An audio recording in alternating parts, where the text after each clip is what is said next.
karena saya mau membagi beberapa hal barangkali. Saya mau berangkat dari chit-chat dulu lah, ngobrol santai. Mas Ganjar, bajunya hitam ini karena mewakili konstruksi Indonesia sekarang, kondisi Indonesia sekarang, atau apa nih? Pilihan baju hitamnya ini? Ya. Oh ya, terima kasih. Jadi Jujur sekali jawabannya ya. ya, karena memang kan Mas Ganjar agak bergeser kan. Awalnya kan putih hitam tuh kan. Terus tiba-tiba sekarang hitam terus tuh bajunya gitu. Nyaris tidak pernah menggunakan tidak hitam belakangan kalau kita lihat gitu. Jadi mewakili kondisi ya, gitu. Mas Ganjar begini Mas, kalau kita lihat apa yang disampaikan oleh jenengan bahwa memang ada problem di tingkat, saya berangkat dari yang pertama dulu ya, yang soal tingkat toleransi. Ada riset yang menjelaskan bahwa di dekat pemilu, itu daerah yang toleran, itu malah berubah menjadi intoleran. Jadi penyebabnya sebenarnya, jangan-jangan dari riset itu, penyebabnya itu bukan pada kondisi masyarakatnya, tapi pengaruh kepentingan politiknya nih yang main nih. Nah, Mas Ganjar kira-kira menilai apa dengan kondisi begitu tuh? Enggak. Silakan Ini langsung ditampung direspon. atau langsung? Ya langsung direspon. Oh, langsung. Kita ngobrol aja 10 menit gitu. Kita Oh, boleh, santai, boleh. konsepnya santai Cica Mas dulu Ganjar. ya. Ya. Pengaruhnya bisa dari mana saja. Termasuk dari trigger politik. Biasanya polarisasi menjelang pemilihan-pemilihan seperti ini akan muncul. Maka ketika kemudian kita punya potensi untuk bisa meraih sebanyak-banyaknya, bukan tidak mungkin. Bukan tidak mungkin kemudian orang mencari isu yang menarik di tempat itu. Jadi, apakah kemudian di daerah-daerah itu bisa berubah karena pengaruh kondisi eksternal, apalagi dari politik, sangat mungkin itu terjadi. Artinya begini, pembelahan politik itu kan kencang. Dan itu yang memicu dipaksakan adanya pergeseran di masyarakat. Mas Ganjar kira-kira sebagai seorang capres, mau meredam ini termasuk mau mengingatkan partai pendukung, itu apa yang harus dilakukan? Kita komunikasi dengan mereka. Kita mengingatkan, meskipun 1-2 orang kita tidak bisa. Karena ada yang daihat tuh. Yang daihat, udah deh. Saya pokoknya mau jalan ini. Nanti dulu. Nanti dulu. Ketika ada beberapa kasus terjadi yang ke saya umpama begitu, kita sampaikan kepada mereka. Udah deh, tenangkan masyarakat, nggak usah pakai dendam. Ada cara yang lebih bagus. Terus muncul, pasanglah baleho di rumah saya, akan saya jaga Pak. Terus kemudian dikirim ke saya. Itu lebih cerdas. Daripada kemudian mengumpat, memaki, dan kemudian menuduh. Dan setelah ada tim saya yang menuduh, kemudian dia jadi persoalan. Kalau kubu sebelah menggunakan itu? Kenapa? Kalau kubu sebelah atau tokoh sebelah menggunakan itu? Ruang kontrolnya ada banyak. Satu, civil society bisa melakukan kontrol. Bawaslu sebagai institusi, KPU sebagai institusi, penegak hukum sebagai institusi. Dan selalu ada kok masyarakat cerdas yang melakukan. Maka menjadi movement, menjadi gerakan untuk melakukan kontrol bersama. Oke. Dan percaya itu bisa dilakukan? Harus percaya, kalau tidak, melakukan tekanan. Dengan kondisi saat ini, bukan barangkali soal harus percaya, tapi dengan kondisi sangat ini, itu bisa dianggap bisa dipercaya atau tidak? Ketika kemudian kepercayaan itu luntur, maka kemudian kita melakukan sebuah respon. Contoh, sekarang sudah muncul. Ketika terjadi situasi seperti ini, tolong laporkan di sini, dan itu muncul sekarang nomor-nomor itu. Itu bagian cara kita melakukan koreksi itu, dan saya sangat senang sekali ketika kemudian hal itu muncul. Ya, kemarin cerita rame itu akhirnya masuk pada institusi negara yang namanya DPR, dan saya melihat rapat di Komisi 3. Check and balances itu terjadi agar kemudian tidak offside dan dikembalikan pada real itu. Oke.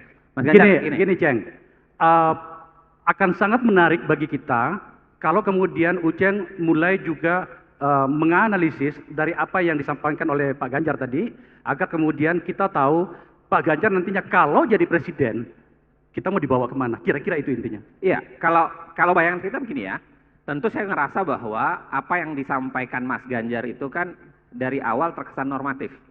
Ya, dan memang rasanya metode kampanye kan paling bisa main di normatif gitu. Boleh nggak saya tambahin sedikit ini, Mas Ganjar, Pak Ganjar ya? Saya menangkap nih sebenarnya keresahan maksud dari Bung Uceng ini. Apa jaminannya nih? Kita nggak usah ngomongin tokoh sebelah deh. Timnya Mas Ganjar tidak akan menjadikan isu toleran dan intoleran ini sebagai amunisi untuk kampanye 2024 nanti. Saya kasih aja, saya juga pernah kontestasi kok. 2 kali di DPR, 2 kali sebagai gubernur. Tidak pernah saya lakukan itu, dan ini evidence base yang bisa dijadikan sebagai sebuah sikap. Oke, saya mau lanjut satu soal hukum dulu ya sebelum silakan. Kalau Bang Rocky nanti biarlah yang itu kita simpan terakhir nanti. Ya, save the best for last gitu. Mas Ganjar gini Mas, kan Mas Ganjar kalau kita lacak terakhir, ya misalnya sebelum ribut-ribut belakangan itu, Mas Ganjar kan masih memberikan penilaian penegakan hukum Indonesia itu baik. Saya mencatatkan poinnya sekitar 7 sampai 8. Mas Ganjar memberikan itu di beberapa acara itu masih mengatakan penegakan hukum Indonesia 7, 8, selalu nilainya masih lulus tuh. Dengan kondisi sekarang, ketika keadaan berubah bahkan Mas Ganjar memilih memakai baju hitam, apakah nilai itu udah menurun? Turun. Gini, Mas Uceng maksudnya gini kali, dulu waktu masih akur nilainya tinggi gitu ya. Silahkan diterjemahkan masing-masing ya. Ya, sekarang udah beda, bisa beda. nilainya langsung turun gitu. Oh, Apa beda. gitu Mas? Beda. Bukan. Ya, Oke. ya. Ketika akur tidak ada kasus kemarin atau belum muncul kasus Iya, iya. kemarin. Oke.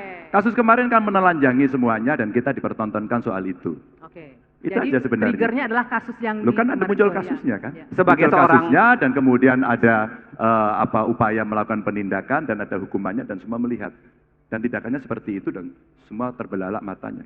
Jadi bukan cerita Sebagai apa. seorang capres yang sedang jualan, tentu saja kan apapun yang disampaikan itu terserah publik yang menilainya dan melakukan penafsiran. Dan saya kira Mas Ganjar sudah jujur tadi untuk mengatakan turun. Kira-kira yang faktor paling besar yang membuat turun, itu pada apanya Mas? Kok bisa bergeser antara poin 7-8 sekarang menjadi... rekayasa dan intervensi. Oke. Yang membuat kemudian independensi menjadi hilang. Dari yang imparsial menjadi parsial, dan kemudian itu ya kita kuliah, kita sekolah, di UNM juga ada orang yang belajar, pasti banyak orang membaca. Udah deh, itu given. Semua. Dan kemudian kita melihat seperti itu. Kalaulah kemudian ini orang semua sudah tahu bahwa warnanya adalah emas dan merah. Tiba-tiba semua mengatakan ini hitam. Kan kita tidak mau, kita yang melihat merah dan kuning kok. Kontrol itu kemudian muncul dan sikap itu kemudian keluar. Kira-kira kalau saya tanyakan misalnya dengan kondisi begini, membuat arus baliknya itu kira-kira gimana? Saya misalnya begini ya, kalau kita lihat KPK kan udahlah KPK berantakan betul belakangan. MK ya orang bilang mahkamah keluarga. Membuat arus baliknya, kira-kira Mas Ganjar membayangkan sebagai seorang presiden mau membalik arusnya kembali ke arus yang baik itu kira-kira gimana? Mengembalikan kepercayaan publik Ya. terhadap lembaga itu seperti apa Mas? Ketika kewenangan itu ada dan diberikan kepada seorang pemimpin, pemimpinnya yang kemudian membuat arusnya itu dibalik. Dukungan kedua adalah kolaborasinya dengan kondisi sosiologis yang terjadi di masyarakat. Agamawan, ilmuwan, budayawan, media. Ketika kegelisahan itu semuanya muncul, rasanya ini yang mesti diakomodasi untuk kemudian membalikkan situasi itu. Dan ketika regulasinya tidak mencukupi, jadi rubah regulasinya. Terakhir, sebelum saya serahkan Ya, ke yang silakan. lainnya, Mas Ganjar, skala 1 sampai 10, rapor Pak Jokowi berapa sih sebenarnya? Sebentar Mas Ganjar, ini kita mau disclaimer ya. Ini pertanyaan murni dari panelis ya Mas ya. Ya, Bukan ya, dari ya. panitia acara. Tidak menegakkan hukum hak asasi manusia yang tadi dengan singgung ya? Enggak. Kalau skala 1 sampai 10 kira-kira berapa? Hukum dan hak asasi manusia. Hukum, hak asasi manusia, pemberantasan korupsi, demokrasi, ya kira-kira tadi itu yang jenengan singgung sebagian di antaranya. Ya dengan kasus ini jeblok. Poinnya jeblok. Kira-kira poinnya berapa? 1 sampai 10. 5. Terima kasih. Oh, merah itu Mas berarti. Raportnya merah ya. Kawan guru. Ya, ini Uceng, aduh. Tapi itu dia, satu yang saya hormati Mas Ganjar, dari penjikapan Anda sejak dipilih sebagai calon presiden dari PDIP dan koalisi Anda, adalah Anda menawarkan sesuatu yang bukan basa-basi. Publik ingin sesuatu yang realistis, dan Anda bersikap dengan itu.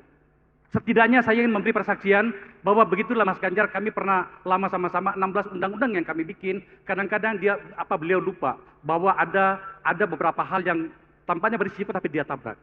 Itu yang kita sukai Mas Ganjar, bahwa Anda menyampaikan sesuatu yang bukan seperti biasanya. Pada bagian ini sebelum saya pindah ke yang lainnya ada catatan nggak? Iya, saya tidak sedang berhadapan dengan individu atau pribadi. Bahwa Mas Uceng menanyakan, ya pasti biar acara ini makin meriah saja. Dan ada ngeri-ngeri sedap yang ingin ditampilkan.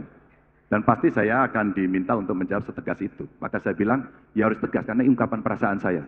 Bahwa saya tidak dendam dengan orang perorangan. Tapi ketika kemudian kondisi seperti itu, ya pertanyaan Mas Uceng tadi kemudian, kenapa harus pakai baju hitam? Untuk menunjukkan saja bahwa Ada sesuatu perkawanan yang tidak hilang, tapi ada satu ketegasan yang harus diungkapkan. Luar biasa itu jawabnya. Tenang tapi tajam itu. Itu dia, saya bilang seperti itu dari awal.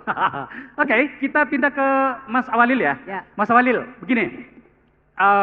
Ini juga pertanyaan nantinya akan saya ajukan ke Rocky, tapi kepada Anda dulu. Setidaknya ada 3 national interest yang saya catat. Ini berhubungan dengan ekonomi, ini berhubungan dengan hukum. Tadi Ujang sudah menanyakan ke Mas Ganjar beberapa hal. Pertama adalah bagaimana pengelolaan pendapatan negara, pajak dan segala macam. Bagaimana beberapa oknum pegawai pajak itu justru menjadi pemain juga di dalamnya. Dan masih pendapatan yang lain. Pada tingkat daerah, ini ada wali kota di sini yang namanya pendapatan daerah itu? PAD, retribusi dan segala macam. Sampai pada tahapan tingkat bawah. Terus yang kedua, pengelolaan anggaran APBN. Bagaimana itu dibanca. Saya gunakan kata banca. Sebab itulah yang terjadi. Yang ketiga adalah pengelolaan mekanisme perizinan kita. 3 poin ini yang membuat kita menjadi berantakan dalam pengelolaan negara. Sebab tak lagi jelas mana pemain dan mana yang harus diatur.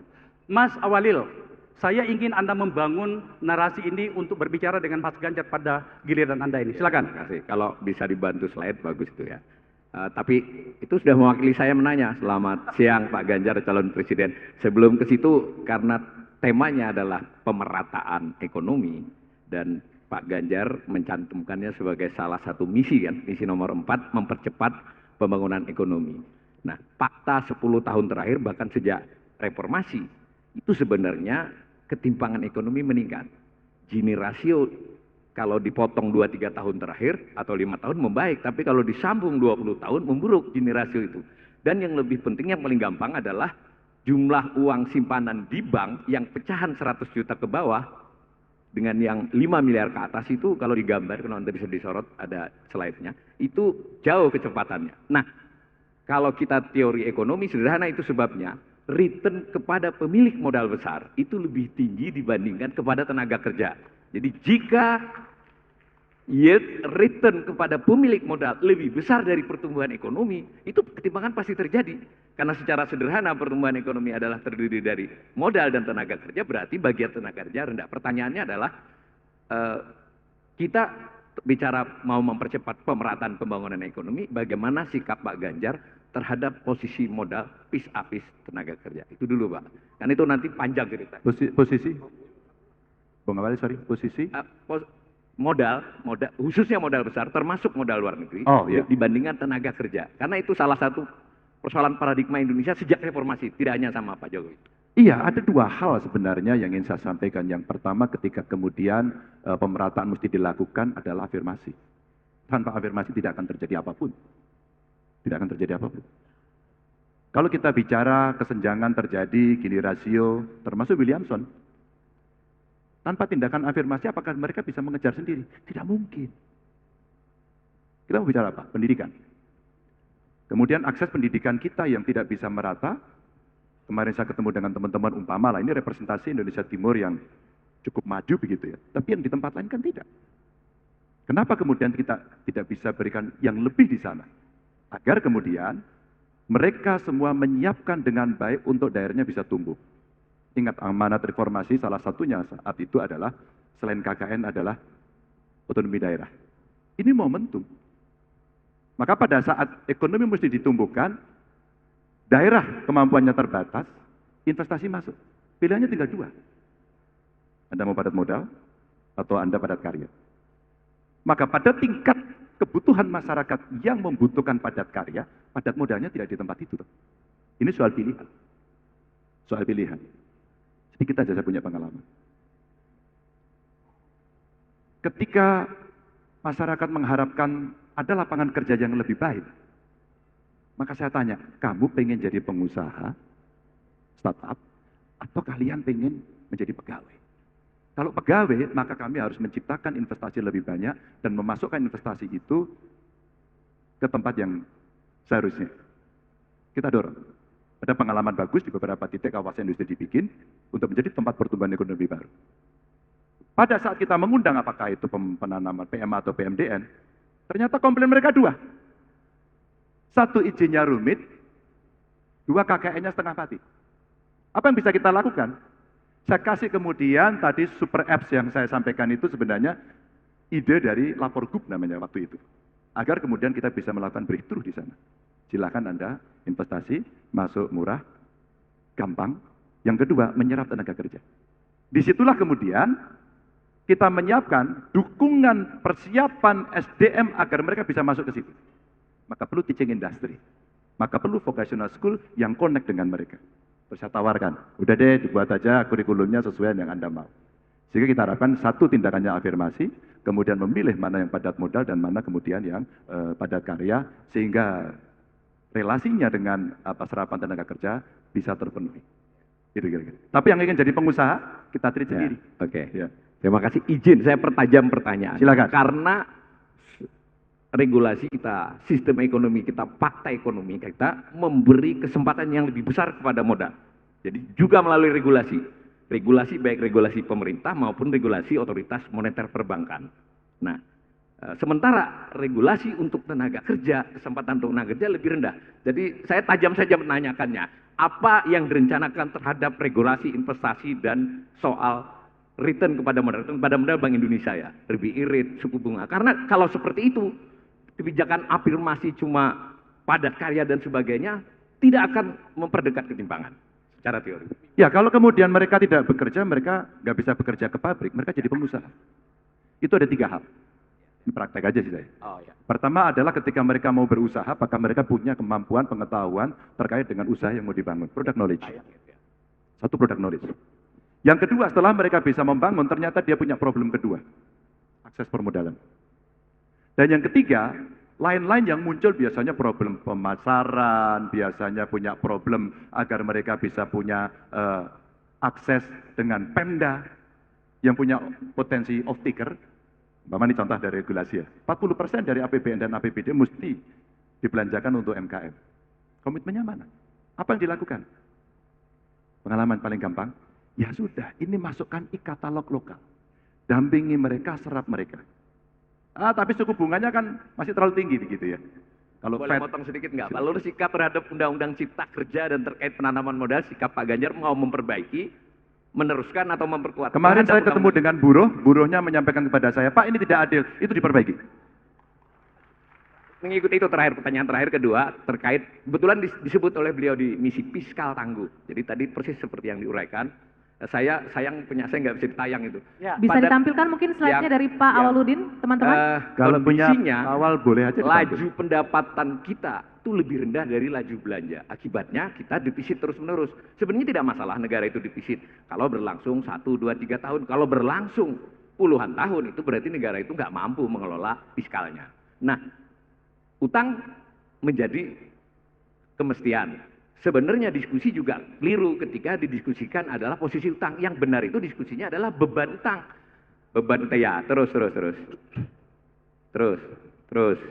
Itu rencananya tadi. Nah, ini fiskal tangguh aja nih. Nah, ini fiskal boleh nih. Terus. Nah, kelihatan ya? Nah, itu gambar defisit, gambar belanja. Jadi kecenderungannya melebar. Nah, kelihatan ya? Belum. Nah, ini fakta. Jadi, nah itu intinya belanja lebih cepat dari pendapatan, Pak.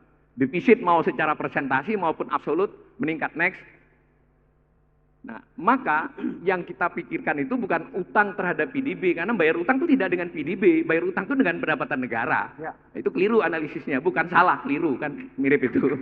Nah, kalau saya bandingkan dengan pendapatan juga dengan bukan posisi utang, tapi dengan beban tiap tahun. Cicilan dengan bunga, maka keluarlah angka ini. Sekarang di angka 40 dan 42 nanti. Kalau pihak pengusaha atau keluarga mengutang ke bank, jumlah cicilan dan bunganya 40% dari pendapatan pasti nggak dikasih. Ya. Nah pertanyaannya fiskal tangguh yang mana? Artinya tadi pendapatan belanja sama ini. Dan tadi saya setuju dengan beliau bahwa pendapatan tidak optimal, tapi kalau mau dioptimalkan dengan cara menaikkan pajak, perlu banyak pertimbangan. Belanja diefisienkan, ya mungkin sekalian tanya kepada Capres, belanja bagaimana yang mau diefisienkan? Efisiensi kita pernah mempraktekkan ketika kemudian sistem pemerintahan berbasis elektronik. Kalau digitalisasi dilakukan, semua recorded di situ. Penentuan harga sendiri dari setiap item pekerjaan itu akan dicek satu persatu. Tidak ada overlap. Kurang lebih 2.000 nomenklatur bisa sama ketahuan kalau itu dilakukan secara manual. Saya sampaikan ini ketika saya berkomunikasi dengan kawan-kawan saya dan kawan-kawan saya mengusulkan waktu itu sebagai gubernur, Pak Ganjar digitalisasi aja. Dan ketahuan. Itu satu. Kedua, ketika kemudian digitalisasi bisa dilakukan, maka control by system itu akan terlihat betul-betul rigid. Efisiensi dulu. Tapi pendapatannya masih kurang. Boom. Berapa illegal ekonomi yang ada di tempat kita? Kita mau sebut sekarang. Mining, ekspor impor, illegal fishing. Oke, mari kita hitung. Ketika kemudian itu kita sebut sebagai untouchable economy, dan ini kemudian tidak berpengaruh pada pendapatan, karena untuk bayar hutang kaitannya pendapatan, saya setuju. Saya setuju. Maka kemudian istilah kami lipat gandakan anggaran. Lipat gandakan ada dua. Satu, bagaimana efisiensi itu dilakukan dan transparansi dilakukan. Yang kedua, yang ilegal ini mesti menjadi legal. Dan itu adalah kepastian hukum dan kontrol. Maka saya katakan tadi perlu aktor. Tax reform. Tax reformnya apa sih? Tax reformnya ini kan tidak sekedar bagaimana sistem dibuat, tapi aktornya siapa? Teman-teman pengusaha itu protes, Pak saya sudah bayar pajak, oke dilakukan tax amnesty, kenapa ditagih lagi? Tidak pasti. Kami mau kok, silakan dihitung kok. Tapi tidak begini dong. Ini versi pengusaha. Terbayangkan kalau kemudian, saya katakan, kalau regulasi sudah bagus, sistem kelembagaan sudah bagus, maka aktornya. Saya kemarin diskusi dengan beberapa orang ekonom, kita sampaikan, saya gulirkan tax reform. Nah, tax reform ini menarik, Mas. Bukan menaikkan, mengoptimalkan saja. Mengoptimalkan saja. Berapa sih pembayar pajak sekarang dari yang punya NPWP? Aduh, ternyata hanya sedikit. Padahal hanya sekedar optimal saja. Saya meyakini ketika kemudian itu dilakukan dengan sungguh-sungguh, dengan komitmen, maka itu akan tercapai. Dan saya tanya, teman-teman pengusaha Anda takut nggak seperti ini? Pak, kebutuhan kami hanya satu, pasti. Coba, orang melaporkan SPT, pernah melaporkan SPT. Sebenarnya ketika dia membeli sesuatu, dia belanja sesuatu, apakah pajaknya sudah dihitung apa belum? Pasti jawabannya sudah. Pertanyaan berikutnya, ketika sudah, kenapa kami harus melapor lagi dan kami tidak ingat apa yang dilakukan? Dengan digitalisasi sebenarnya, dia akan connected ke semua sistem dan kemudian terekam bahwa ini kami. Begitu. Oke, Mas Ganjar, sebenarnya cocok juga ini kaitannya, agak seneng saya mikirannya, agak nabrak. Agak berat diskusinya. Saya mau kandidat menteri lah, kandidat menteri cocok. Melanjutkan sedikit nih Mas Ganjar dari Pak Silakan, Alvin tadi, terkait dengan tax reform dan mengoptimalkan pajak. Ini tuh kayak seperti rahasia umum ya, kalau pengelolaan pajak kita itu seperti apa. Bisa dilihat masih banyak yang bocor di mana-mana untuk perolehan pajak pendapatan. Apa yang akan dilakukan nanti untuk menjamin bahwa yang masyarakat bayarkan ke pemerintah ini dikelola dengan baik dan juga transparan nantinya? Apa yang bisa Anda lakukan untuk itu? Saya ulangi, satu, digitalisasi yang mesti dilakukan, mereform tax. Ada beberapa reform kemarin yang para pakar dikasih masukan ke saya. Mereka kasih masukan ke saya, yang cukup punya ekspertis tinggi. Tentu saya tidak terlalu expert pada soal itu.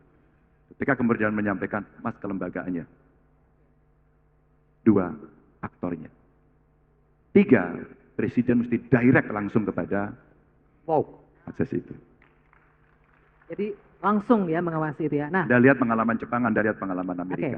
Maka tiap hari Presiden akan tahu berapa sebenarnya real pendapatan yang ada di situ. Karena praktek itu yang selama ini, ya katanya jadi isu tadi, ya karena tidak dilakukan. Coba dilakukan. Ya, satu lagi yang menarik Bang Akbar, tadi gaspol, gandakan anggaran, terus apalagi tadi sikat KKN, dan poles birokrasi. Nah, Anda sebagai orang yang pernah di legislatif, yang mengurus anggaran juga, nanti akan berada di eksekutif, pasti akan tahu kan Mas Ganjar, sudah mengetahui lah gambaran. Jika bicara anggaran, ini teman-temannya Bang Akbar DPR pasti, wah langsung ini. Tadi Bang Akbar juga sudah singgung, ini jadi apa? Bancakan dan lain-lain.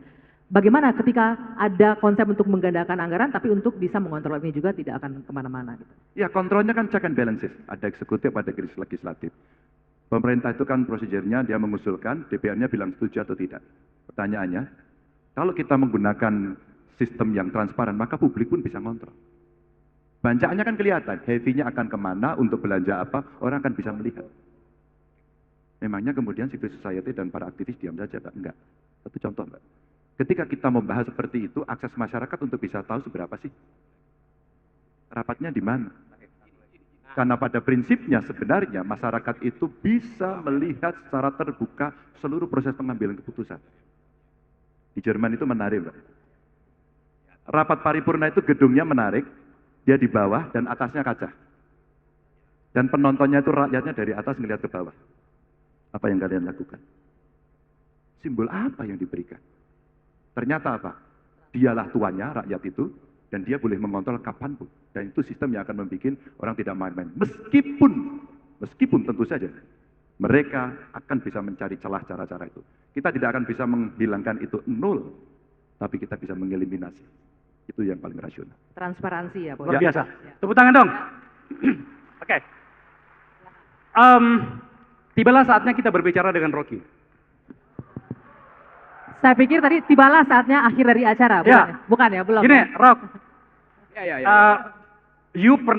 Kita pernah berantem gara-gara satu hal. PowerPoint. Oke. PowerPoint. Iya, dia menghajar saya di salah satu acaranya di televisinya ini. Sekarang pertanyaanku begini, menurutmu Rock, masih perlukah PowerPoint itu diabaikan atau kita memang harus kembali ke situ ketika kita mendapatkan banyak realitas di mana memang harus jelas identifikasi kita tentang problem bangsa.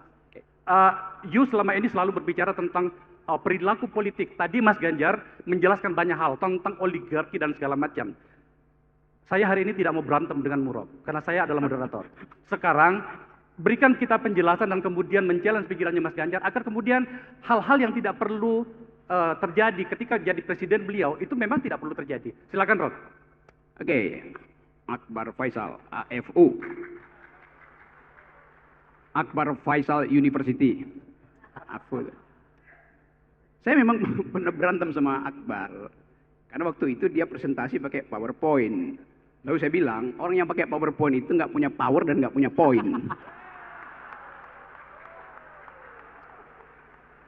Tapi bagi seorang calon presiden, yang dia ucapkan itu akan jadi arsip negara, karena itu mesti pakai PowerPoint. Gitu. Status saya ini tersangka. Tersangka apa? Tersangka. Oh yang itu ya? Karena ada satu kalimat Mas. Oke. Ya. Mas, Rob, jangan dikatakan di sini, di tempat ini. Memang, saya cuma mau katakan, saya ditersangkakan oleh PDIP itu. Bukan oleh Ganjar, oleh PDIP itu. Angin memiri. Coba kita mulai dengan pantun dulu ya, supaya nggak terlalu tegang. Angin memiri di pantai Makassar. Sambil bermain layang-layang.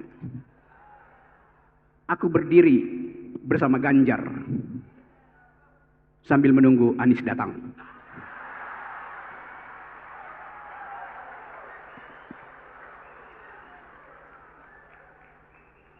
Apa beda UNM dan UGM? Karena saya berkali-kali ditolak di UGM dan diterima di UNM.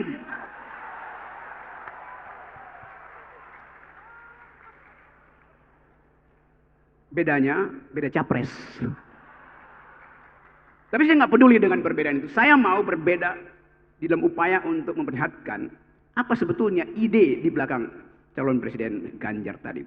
Saya menyimak dengan cara saksama dan dalam tempo yang tidak cukup singkat. Beliau menerangkan problemnya. Lalu timbul pertanyaan. Biasanya yang diucapkan adalah jalan keluar. Karena problem itu ada di media massa segala macam. Problem Pak Ganjar nggak beda dengan problem Pak Prabowo dan Anies itu.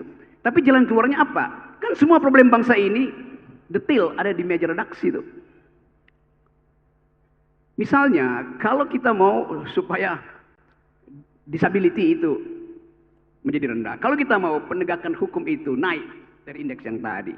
Kalau kita mau hak asasi manusia itu diucapkan dari dasar kewarganegaraan, bukan oleh negara. Pertanyaannya adalah misalnya, berapa banyak menteri yang harus dididik supaya paham HAM? Bahkan wakil menteri HAM ditangkap. Ya pasti ditangkap. Tapi dia masih diizinkan beredar di UGM sebagai profesor.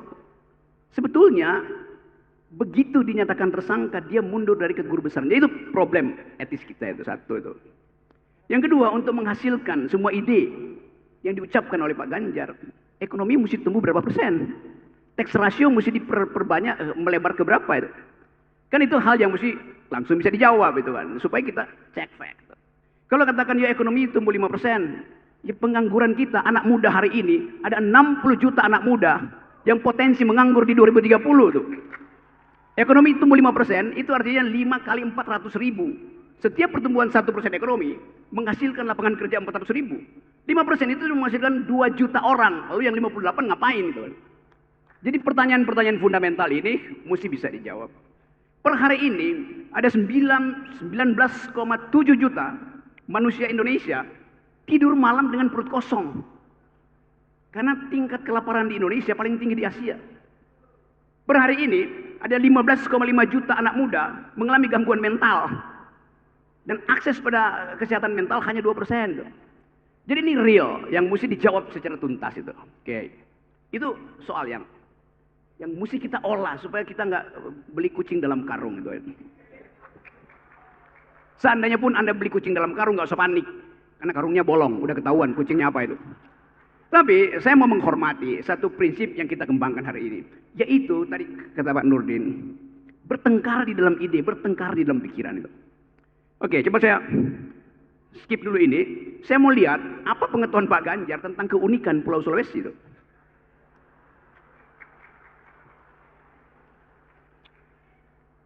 Apakah Pulau Sulawesi bagian dari NKRI? Pertanyaan pertama. Silakan Pak Ganjar. Ya, bagian dari NKRI, masa enggak? Ini, saya tahu jawabannya pasti begitu. Tapi itu jawaban ideologis. Yang saya maksud adalah jawaban ekologis. Pulau Sulawesi dikenal dengan garis Wallace. Alfred Russel Wallace, 1858, menulis satu prinsip bahwa Sulawesi itu bukan bagian dari Indonesia, dia bagian dari Australia secara ekologis. Faunanya beda dengan di barat Kalimantan, dan itu persis lewat di Selat Makassar itu. Jadi kita mau supaya ada pengetahuan tambahan secara ideologis. Makassar, Ambon, Papua bagian dari NKRI. Tapi secara ekologis kita lebih dekat dengan Australia dan lempeng Australia. Itu juga yang menerangkan mungkin mengapa watak-watak orang Indonesia Timur beda dengan watak yang ada di barat. Kan itu yang kita sebut diversity sebetulnya tuh. Yang mesti oke. Buat ceplas-ceplos Indonesia Timur itu tidak mungkin diasuransikan pada semacam sopan santun palsu mereka yang ada di Jawa. Saya mau jujur uraikan itu tuh. Jadi sebetulnya kalau kita sebut Sulawesi adalah pulau ekologis, sekarang dia berubah menjadi pulau oligarki. Yes. Ekstraktif industri ada di Sulawesi tanpa mempertimbangkan kecelakaan ekologis. Jadi orang mau lihat sebetulnya Pak Ganjar paham nggak environmental politics. Nah, saya tadi mendengar itu, dan setiap orang yang berupaya untuk mengucapkan sesuatu pada saat yang sama dia menyembunyikan yang lain. Logikanya begitu tuh. Saya tidak mendengar tadi keterangan Pak Ganjar tentang dua hal yang menjadi tata bahasa dunia hari ini. Kalau Anda di luar negeri, apalagi orang Indonesia di luar negeri, mereka akan tanya seminar internasional. Dia nggak akan tanya do you speak English, do you speak French, do you speak Dutch, do you speak macam-macam. Yang do you speak environmental ethics? Apakah Anda bisa bicara tentang etika lingkungan? Itu adalah grammar dunia. Dan kita tahu bahwa tanggal 30 September nanti Indonesia akan kembali masuk dalam perundingan efek rumah kaca, pemanasan bumi di Dubai itu. Ya. Ya. COP28. Ya, COP28, Conference of Parties. Itu forum PBB yang terus mengevaluasi kita.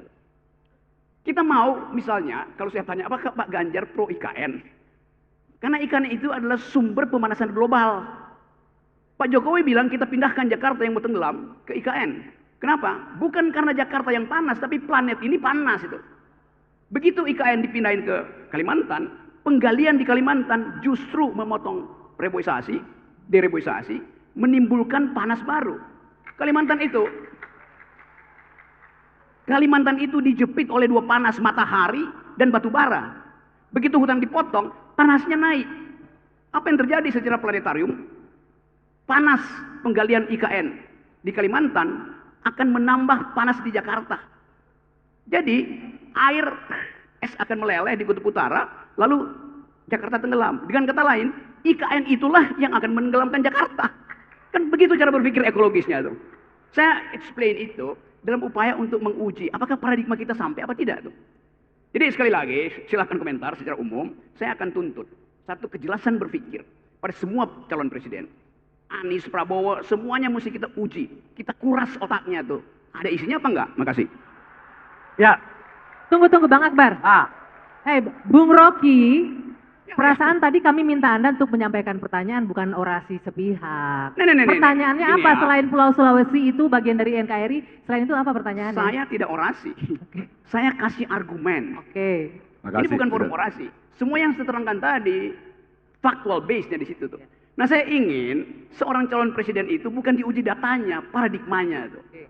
Jadi saya terangkan itu, ya kalau mau pertanyaan gampang aja. Misalnya, saya tanya dengan gampang misalnya, berapa nilai Anda berikan pada Jokowi dalam soal environmental ethics?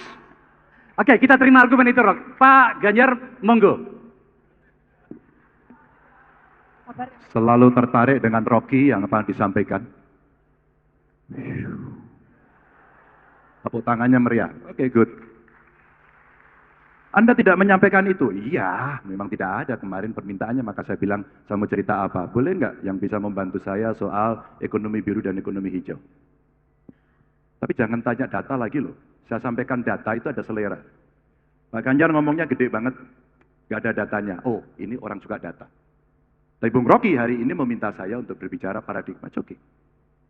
Maka kita harus menyenangkan banyak orang. Harus memberikan banyak orang termasuk yang hadir hari ini. Pak Ganjar setuju nggak ikan? Setuju. Lanjut. Apa yang mesti kita lakukan? Kita hitung. Saya tanya planner. Apakah membangun sebuah ibu kota itu ada syaratnya? Jawabnya pasti ada. Apa saja? Semua yang tadi disampaikan oleh Bung Rocky. Kondisinya, membangunnya, ekosistemnya, lingkungannya. Maka orang menyebut sebagai FS. Terus jadi undang-undang. Siapapun yang disumpah di situ akan melaksanakan undang-undang. Kalau nggak salah begitu. Tinggal kemudian cara. Ada yang menginginkan itu 5 tahun selesai. Saya belum pernah lihat pengalaman membangun ibu kota 5 tahun selesai. Anda mau cek di Malaysia? Anda mau cek di Amerika? Anda mau cek di Australia? Silakan. Tentu prasyaratnya agak rigid. Dan itulah sebenarnya ketentuan teknis yang mesti dilakukan. Ya, di COP besok kami ketemu kemarin dengan beberapa orang. Di COP besok itu juru takih isinya. Apakah Kyoto Protocol Paris Agreement itu akan ditaati atau tidak? Apakah pengurangan emisi itu akan dilakukan atau tidak? Maka suka tidak suka kami kemudian menghitung. Kalau kemudian kita memenuhi itu semua dan kita akan lebih cepat agar tidak terjadi global warming, apa yang dilakukan? Yo, transisi energinya mesti disiapkan. Boleh ditampilkan nggak ini ya? Ya, silakan. Mohon dibantu, Mas, materi slide-nya Mas Ganjar untuk ditampilkan di sini. Kita coba menghitung, lagi-lagi angka yang tidak suka saya minta maaf. Ini pernah kita pamerkan. Ini contoh saja. Kalau kita mau melakukan transisi energi, kita membuat satu model. Saya undang ahli, karena saya tidak punya kemampuan untuk mengarang ini. Saya undang mereka. Model capaian persentase energi baru terbarukan. PLN sudah membuat analisis, ada air, geothermal, matahari, angin, yang kemudian orang mengatakan itu lebih hijau, lebih ramah. Pak Ganjar. Ini pertanyaan duta besar Belanda waktu itu. Kan Anda masih pakai coal sekarang untuk energi Anda. Apakah Anda akan merubah? So pasti, kan kita sudah sepakat ini. Tapi kami tidak bisa dengan tiba-tiba, seperti maunya orang lain. Karena kami punya itu. Maka teknologinya kami kasih contoh. Oh, kita kerjasama kok. Ada salah satu proyek, umpama yang dengan Jepang. Ada Itochu waktu itu mengerjakan. Ada teknologi namanya ultra supercritical. Tapi apakah akan terus menerus? Tentu ketika kesepakatan-kesepakatan lingkungan yang lebih baik, ayo kita komitmen bersama-sama. Oh, ekspor kita terkait dengan batu bara juga keluar. Anda juga menggunakan. Maka kita mencegah dan mengurangi. Selebihnya kemudian kita hitung. Kalau kita menggunakan teknologi yang ada, menggunakan sumber daya energi yang ada, kita mesti memperbaiki, mencegah, mengurangi kerusakan lingkungan. Kita hitung kira-kira nilainya 1.317 triliun. Kemudian saya ambil datanya ke Menkes, ternyata akibat polusi 17,8 triliun. Maaf sekali lagi saya carikan angka. Untuk lebih mempermudah visual Bapak Ibu, agar kita bisa paham soal itu. Mari kita lihat, dengan angka segitu kita mau nekat di sana atau kita mau bergeser ke kanan. Ketika kita mau bergeser ke kanan adalah, kita buat senario, bagaimana transisi ini dilakukan. Tapi kita mesti meyakinkan masyarakat dan dukungan dari masyarakat. Tanpa itu tidak bisa. Kita hitung. Kalau ini kita lakukan dengan bauran energi baru terbarukan, bauran dengan energi fosil, ternyata investasi yang kita butuhkan cukup tinggi, 1.300 triliun. Kita kerjakan sendiri? Bisa? Research and Development, kami ketemu para peneliti, Pak Rekor. Mas Ganjar, penelitian kami banyak, nggak bisa dipakai. Bongkar itu dari perpustakaan, kasih ke saya. Kita betul-betul ingin melakukan sebuah keseriusan, perbaikan yang ada. Maka dari situ kemudian, kita memunculkan bahwa 1.300 triliun untuk transisi energi kita, bisa kita siapkan perencanaannya dengan baik. Lalu apa yang dibutuhkan? SDM-nya bagus. Orang bekerja. Investasi muncul. Apa sih ujungnya? Salah satu contoh aja. Yang tadi Bung Rocky sampaikan, Sulawesi ya. Dengan kondisi Walasi menyampaikan mineralnya banyak dan hari ini terjadi kerusakan. Oke. Ketika kita menghitung seperti itu, mari kita perbandingkan dengan pola ini. Kalau kemudian itu kita kelola, ada nggak nilai tambah yang akan menyelamatkan kelak dalam jangka panjang? Itu artinya, yang sekarang diramaikan adalah teknologi baterai kelas dunia. Kita punya itu, punya kesempatan. Kenapa tidak kita ambil? Bagaimana menjaga lingkungan? Oke, kita ambil orang bagaimana best practices mining yang mesti kita lakukan. Oh, setelah itu, SDM yang kuat, yang membangun, ada berapa? Butuh berapa lama kita persiapkan mereka untuk kemudian dia bisa mengisi itu. Tapi dalam waktu tertentu tidak bisa, kita mesti kolaborasi. Nggak bisa sendirian. Pendidikan. Penciptaan lapangan kerja karena kita bisa melakukan itu. Ngobrol saya dengan Bu Penny, dari Duta Besar Australia. Dia punya litium, tapi nikelnya ada di kita. Kalau dalam konteks politik luar negeri untuk kepentingan nasional kita, secara bebas memilih, bebas berteman, untuk kepentingan nasional, maka salah satu contoh itu, kerjasama saja dalam konteks energi baru terbarukan, salah satunya adalah dengan Australia. Kita siapkan itu semuanya, maka kita hitung. Dan ini akan menciptakan lapangan kerja yang lebih banyak, tadi yang disampaikan. Semua coba kita atur untuk job creation. Potensi lapangan kerja yang akan terserap di sini 3,7 juta. Mari kita siapkan perencanaan dengan baik, dan kita butuh masukan soal itu. Dan itu artinya butuh skill set. Skill set. Karena ini lebih detail dan tadi tidak saya detailkan. Ya. Mereka yang mengerti teknologi lingkungan, teknologi pangan, data scientist, dan mereka yang bisa mengolah material yang ada. Ini sesuatu yang bagus. Gitu, Bung Rocky. Ya, oke, saya kasih ulasan ya. Ya, silakan. Dengan senang hati. I'm talking about paradigm. Bukan soal data kuantitatif itu. Saya kasih contoh kontrasnya. Negara paling makmur di seluruh dunia, kira-kira 20 tahun lalu, namanya Nauru. Di sebelah New Zealand itu. Nauru itu, pendapatan per kapita tertinggi bertahun-tahun. Karena mengekspor dan mengeksploitasi tambang fosfat. Sekarang, dia negara paling miskin yang bahkan mau dievakuasi oleh PBB itu. Karena habis tambangnya. Jadi Anda bayangkan dalam 20 tahun, negara paling kaya itu berubah jadi negara paling miskin. Anda terbang ke Nauru, Anda lihat bangkai-bangkai mobil di situ, dibiarin aja. Mobil mewah di situ, hilang. Pulau itu jadi pulau racun. Saya bicara soal ecological footprint. Bukan soal berapa anggaran yang akan ditumpahkan ke Kalimantan. Jadi dalilnya adalah itu. Coba kita bikin kalkulasi terbalik. Ada AMDAL nggak di Kalimantan? Nggak ada. Setelah Presiden Jokowi memutuskan untuk pindahin ibu kota, secara politik harus pindah. Lalu Presiden bilang, universitas di Indonesia Timur, silahkan periksa AMDAL-nya. Lalu udah diputusin, ngapain periksa AMDAL? AMDAL itu harus mendahului keputusan politik. Itu etika di dalam ilmu lingkungan. Itu kayak naruh gerobak di depan kuda.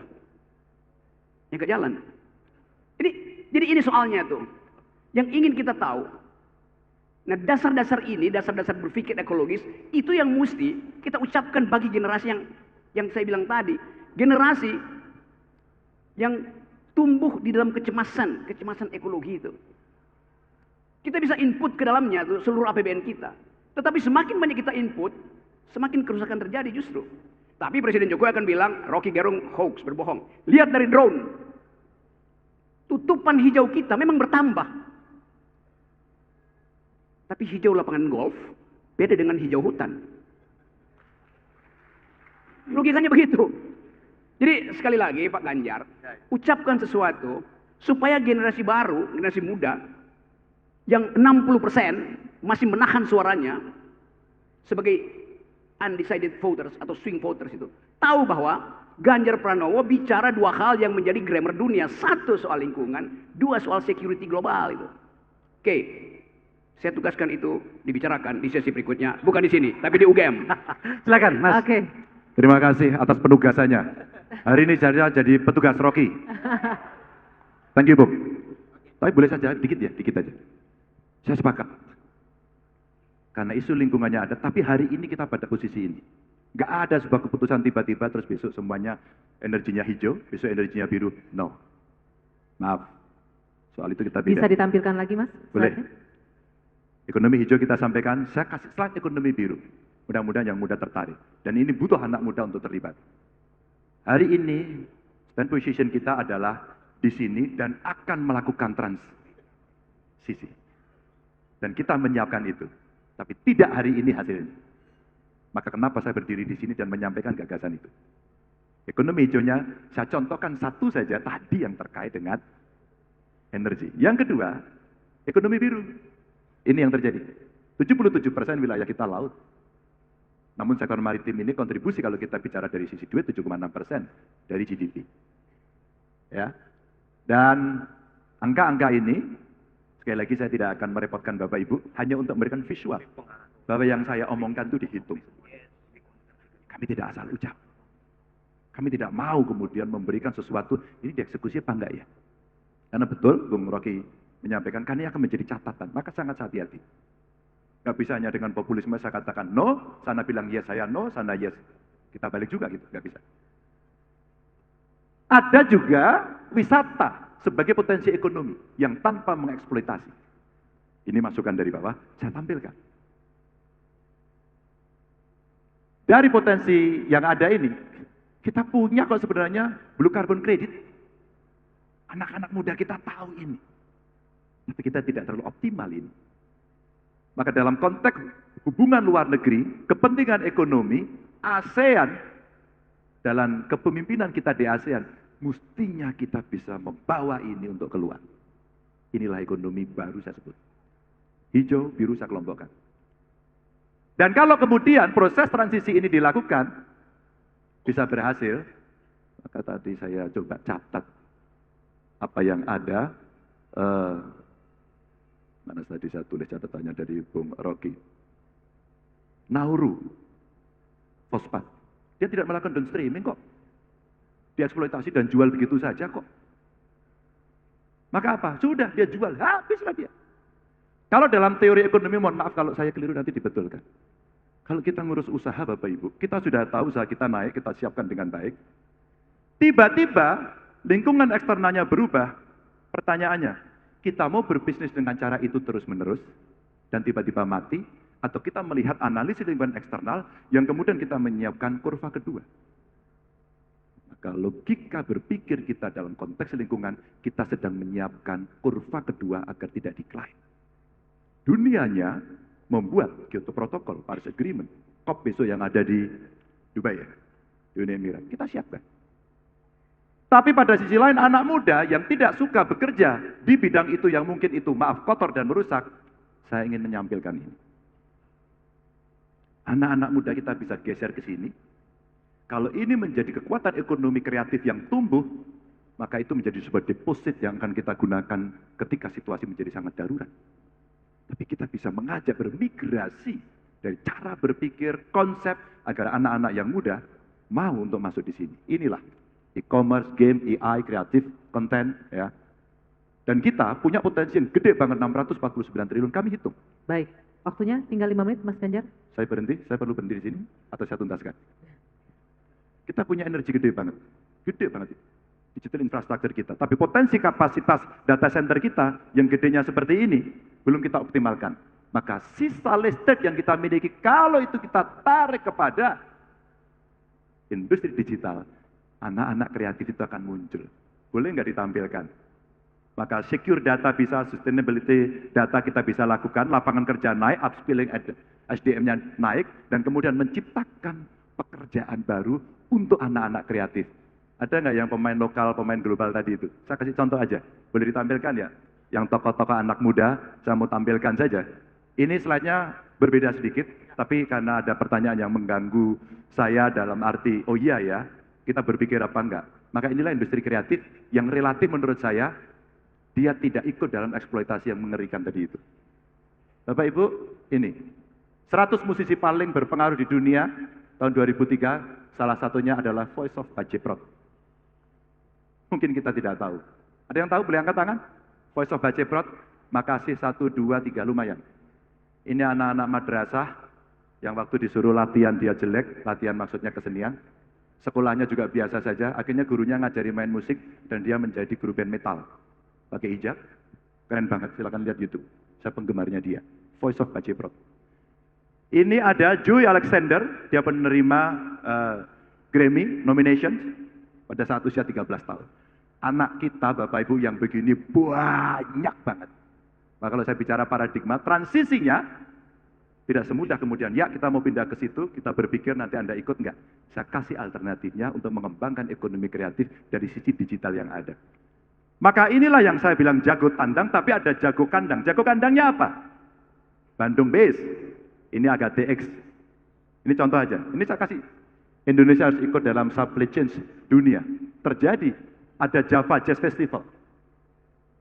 Ada yang nonton Coldplay kemarin? Nggak ada. Oh, ada yang nonton. Hebat sekali, saya nggak bisa. Ada TEDx. Ada Tech in Asia. Ini buatan anak Indonesia semua. Kalau ekonomi kreatif itu tumbuh di sana, maka pergeseran cara kita mengelola pertumbuhan ekonomi dengan dunia kreatif makin tinggi. Oke. Makasih. Baik, terima kasih. Tepuk tangan sekali lagi.